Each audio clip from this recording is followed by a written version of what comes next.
Wow. Ang asawa ko na may birthday ngayon na si Eduardo Igamino.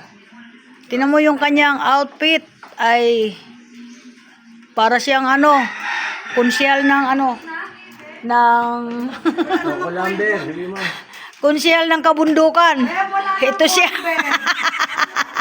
Walang Paul. Tingnan mo mga idol, mga forma siya. Bagay ba siya konsyal ng kabundukan? Yan, ng mga yan. Mayabang talaga siya. Yan.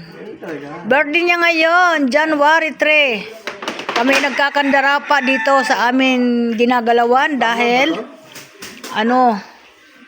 may isang may birthday pa nga sumabay ngayon na araw na ito ng January 3, yung apo ko 1 taon, sumabay sa kanyang ka-birthdayhan. Kaya kami busy dahil papunta kami sa isang gaganapan na binyo sa may McDo. Siya dito kasi hindi naman siya bata, matanda, pang bahay lang siya kasi ganun talaga mga senior, sa bahay lang ginaganap. Kaya yan. Maaga pa lang, nag-aasikaso na siya. Kahapon pa siya nag-aasikaso sa kanyang birthday. Hindi siya nakasama sa kanyang apo. Yan.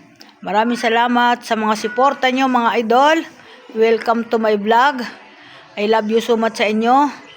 Maraming salamat. At nag-aasikaso din kami ng kanyang kakainin ng mga bisita mamaya.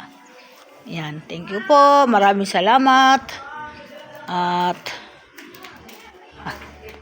babatiin ko na rin yung asawa ko ng happy birthday. Ayan. Kaya ayan. Thank you po. Ayan. Nakita mo, busy-busy yung ami ditong bahay. Makalat. Nagluluto. Maraming cook. Maraming tagaluto. Lahat na kami gumalaw. Kasi iwanan namin. Aalis kami. Babalik na lang kami dito pagkatapos ng